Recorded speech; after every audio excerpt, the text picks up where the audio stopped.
தூறல் போடும் இந்நேரம் தோள் சாய்ந்தால் போதும்.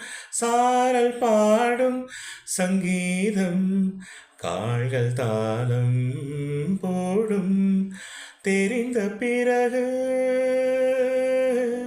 திரைகள் எதற்கு? நனைந்த பிறகு நாணம் எதற்கு? மார்பில் சாயும் போது தென்றல் வந்து என்னை தொடும். சத்தமின்றி முத்தமிடும். பகலே